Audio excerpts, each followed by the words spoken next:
Hi friends, this is channel गुनी गर्दा जो हटाएगा आपकी आंखों से पर्दा। और आज पर्दा हटेगा परफेक्ट स्क्वायर नंबर की पहचान से। परफेक्ट स्क्वायर नंबर यानी कि पूर्ण वर्ग संख्या। हम लोग पिछले वीडियो में वर्ग निकालना सीख चुके हैं। वर्ग हम लोग सामान्य तरीके से और ट्रिकी मेथड दोनों तरीके से हम लोग सीख चुके हैं। तो अब इसके बाद हम लोग को सीखना है वर्गमूल निकालना। लेकिन वर्गमूल निकालने के पहले हमको यह सीखना होता है या फिर यह जानना होता है कि यह जो संख्या है यह पूर्ण वर्ग संख्या है कि नहीं है। क्योंकि अगर कोई संख्या पूर्ण वर्ग संख्या होगी तो उसके लिए ट्रिकी मेथड अलग है, और अगर कोई संख्या पूर्ण वर्ग संख्या नहीं होगी तो उसके लिए ट्रिकी मेथड अलग है। तो इसलिए आज के इस क्लास में हम लोग किसी संख्या की पहचान करना सीखेंगे कि यह संख्या पूर्ण वर्ग संख्या है कि नहीं है। जब हम लोग उसकी पहचान करना सीख जाएंगे तो उसका वर्गमूल निकालना हमारा चुटकी का खेल हो जाएगा, तुरंत हम लोग निकाल सकते हैं। तो इसलिए आज हम देख रहे हैं कि परफेक्ट स्क्वायर नंबर की पहचान कैसे करेंगे। अब सबसे पहले हम लोग वर्ग निकालना सीख चुके हैं, उसमें हम लोग निकाले हैं 1 का स्क्वायर क्या होता है 1, 2 का स्क्वायर 4, 3 का स्क्वायर 9, 4 का स्क्वायर 16, 5 का स्क्वायर 25, 6 का स्क्वायर 36, 7 का स्क्वायर 49, 8 का स्क्वायर 64, 9 का स्क्वायर 81 और 10 का स्क्वायर 100। इसमें देखने वाली बात है कि जब हम लोग 1 का, 2 का, 3 का, 4 का, 5 का, 6 का, 7 का, 8 का, 9 का और 10 का इसका वर्ग कर रहे हैं तो यहाँ इकाई स्थान पे 1 है, 4 है, 9 है, 6 है, 5 है, 6 है, 9 है, 4 है, 1 है और 2 शून्य है।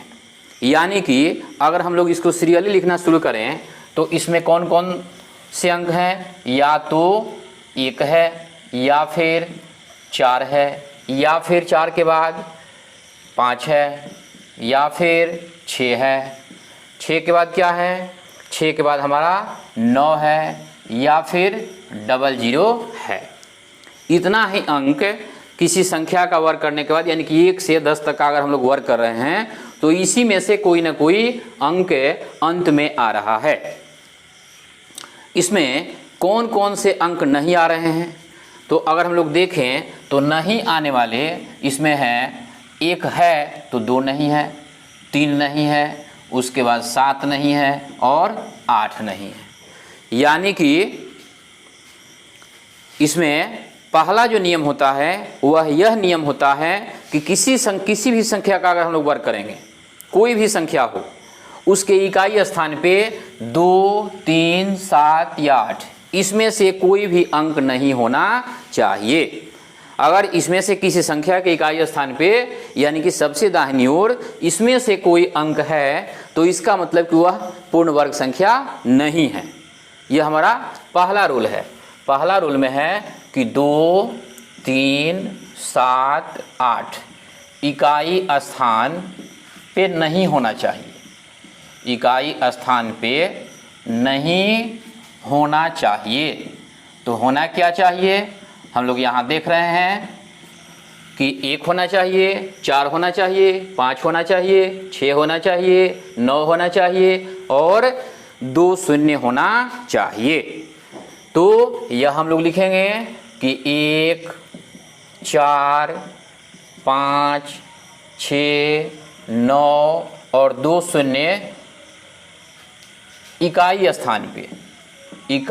स्थान पे होना चाहिए, तभी जा कर के इकाई स्थान पे होना चाहिए, तभी कोई संख्या पूर्ण वर्ग संख्या होगी, अन्यथा वह संख्या पूर्ण वर्ग संख्या नहीं होगी।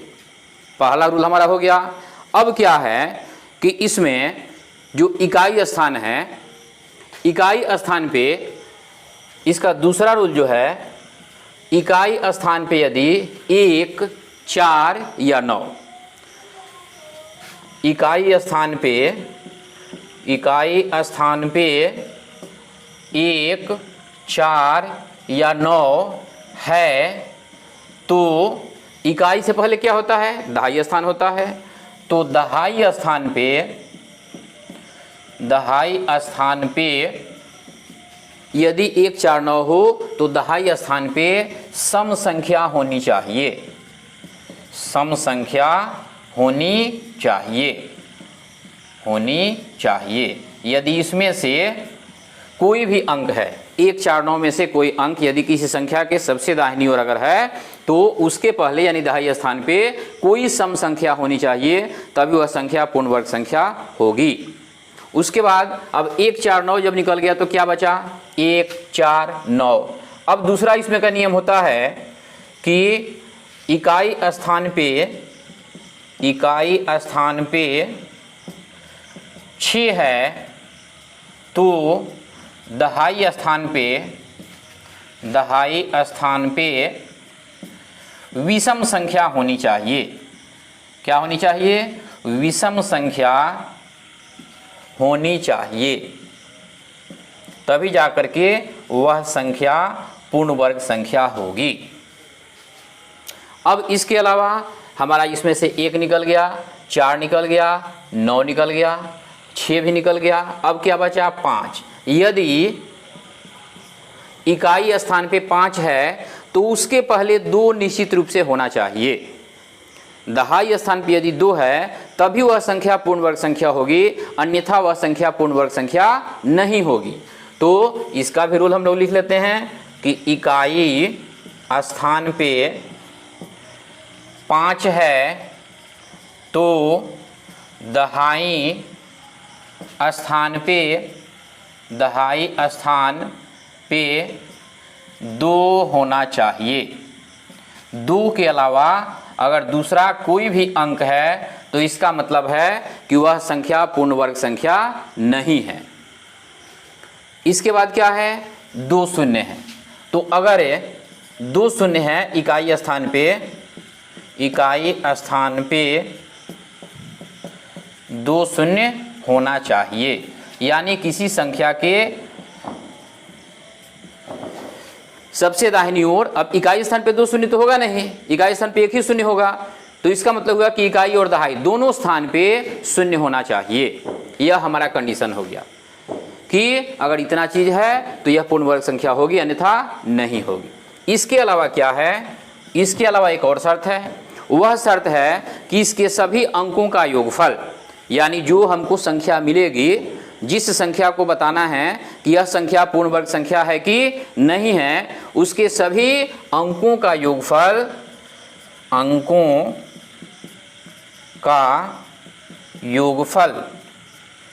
1 4 7 या 9 में से कोई एक होना चाहिए, कोई एक होना चाहिए। अगर यह नहीं है तो इसका मतलब कि वह संख्या पूर्ण वर्ग संख्या नहीं है। उसके अंकों का योगफल हम लोग कैसे करेंगे, जैसे कि अगर 3 अंक है, 4 अंक है कोई संख्या, उसको हमने जोड़ लिया। लेकिन जैसे मान लीजिए कि हम उदाहरण के तौर पर लेते हैं, मान लीजिए कि 1849 है। अब यहाँ देखना है अंकों का योगफल, तो यहाँ सबसे पहले जोड़ेंगे 1 और 8 9, 9 4 13, 13 9 22। लेकिन यह नहीं हुआ, अब फिर इसको हम लोग को सिंगल डिजिट में होना चाहिए, तो 2 और 2 4। अब यह चूंकि यहाँ 4 है, इसलिए यह संख्या पूर्ण वर्ग संख्या है। इसके अलावा क्या है, इसके अलावा एक और रूल है कि अगर कोई संख्या पूर्ण वर्ग संख्या है तो उसमें यदि हम 4 से भाग देंगे तो उसका शेषफल जो होगा वह या तो 0 होगा या फिर 1 होगा। अगला रूल है कि संख्या में 4 से भाग देने पर शेषफल 0 या 1 होना चाहिए। अगर इतना कंडीशन कोई संख्या पूरी करती है तो वह संख्या पूर्ण वर्ग संख्या होती है। अब जैसे कि हम लोग उदाहरण के तौर पर देखेंगे 361, यहाँ हम लोग समझेंगे, इन सारी शर्तों को समझेंगे। 361 है, इसको बताना है कि यह पूर्ण वर्ग संख्या है कि नहीं है। तो हमारा पहला कंडीशन है कि इसके इकाई स्थान पे 2 3 7 8 नहीं होना चाहिए, तो इसमें 1 है, यानी कि 2 3 7 8 में से कोई नहीं है। दूसरा है कि 1 4 5 6 9 0 में से कोई 1 होना चाहिए, तो यहाँ 1 है, तो यह कंडीशन पूरा करता है।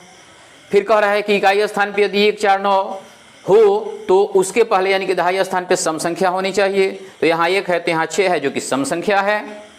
अब इसके बाद हम आते हैं अंकों का योगफल 1 4 7 9 में से कोई 1 होना चाहिए। अंकों को जोड़ लेंगे तो 6 3 9 9 1 10, और 10 में क्या होता है 1 और 0, तो 1 और 0 को जोड़ेंगे तो क्या होगा 1 होगा।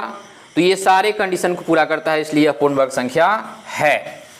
इसके बाद एक है 324, यहाँ भी हम लोग देख लेंगे।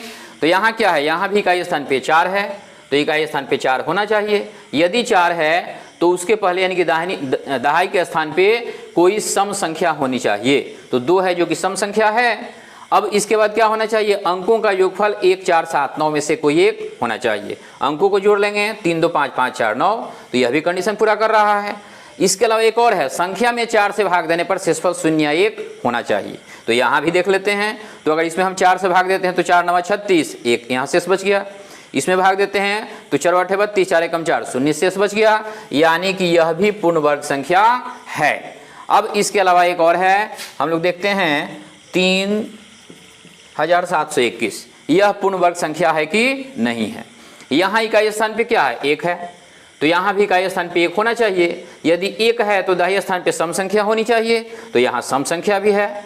अब इसके बाद कहाँ आएंगे, हम लोग इसको देखेंगे, इस रूल को, यानी कि यह जो है यह रूल 1 2 और 3, यह जो रूल है यह एक ही रूल से निकली हुई है। ये चारों जो रूल है यह इसी रूल से निकला हुआ है। पहले इसको देखेंगे, फिर इसको देखेंगे, फिर इसको देखेंगे।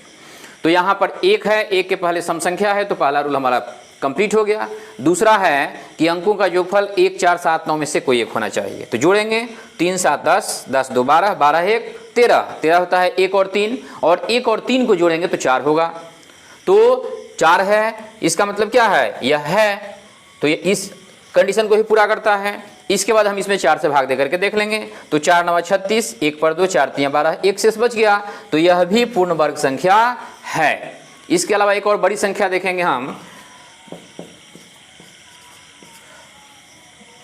इसको देखते हैं 11236, यह पूर्ण वर्ग संख्या है कि नहीं है।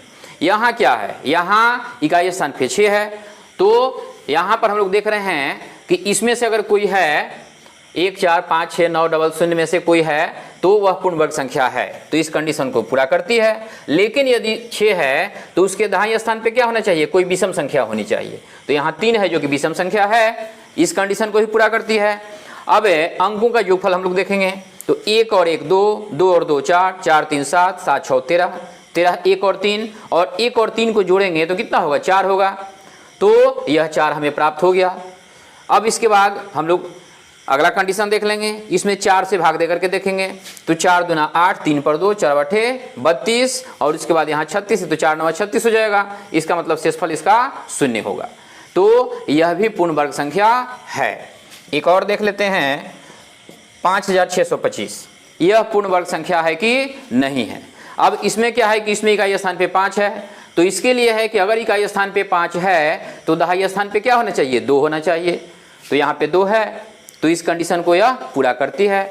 इसके बाद अंकों का योगफल देखेंगे, तो 5 और 6 11, 11 2 13, 13 5 18, 18 होता है 1 और 8, और 1 और 8 को जोड़ेंगे तो 9 होगा, तो यह 9 हमें प्राप्त हो गया। इसका मतलब ये कंडीशन भी पूरा करता है। अब इसके बाद लास्ट देखेंगे कंडीशन 4 से भाग दे करके, तो 4 से भाग देंगे तो 4 1 4, 1 पर 6, 4 चौका 16, और फिर यहाँ 25 लास्ट में बचा, तो 4 6 24, 1 शेषफल हो गया। इसका मतलब यह भी पूर्ण वर्ग संख्या है। तो इस प्रकार अगर हम इन रूल को अपना लेते हैं, इनको अगर ठीक से सीख लेते हैं, तो किसी भी संख्या को तुरंत बता सकते हैं कि यह संख्या पूर्ण वर्ग संख्या है कि नहीं है। और जब यह हमें पता हो जाएगा कि यह संख्या पूर्ण वर्ग संख्या है कि नहीं है, तो उसके बाद अगर वर्गमूल निकालना होगा, स्क्वायर रूट निकालना होगा, तो दोनों के लिए अलग अलग ट्रिकी मेथड है। यानी कि अगर कोई संख्या पूर्ण वर्ग संख्या है तो उसको हम लोग तेजी से कैसे निकालेंगे, और अगर कोई संख्या नॉन परफेक्ट नंबर है यानी कि पूर्ण वर्ग संख्या नहीं है, तो उसका अगर वर्गमूल निकालना होगा तो उसके लिए तेजी से निकालने के लिए तरीका उसका अलग है, उसके लिए ट्रिक अलग है। तो इसको हम लोग बढ़िया से अपने दिमाग में बिठा लेंगे और इसके अनुसार हम लोग किसी संख्या को बताएंगे या फिर उसके बारे में जानेंगे कि यह संख्या पूर्ण वर्ग संख्या है कि नहीं है। मिलते हैं अगले क्लास में।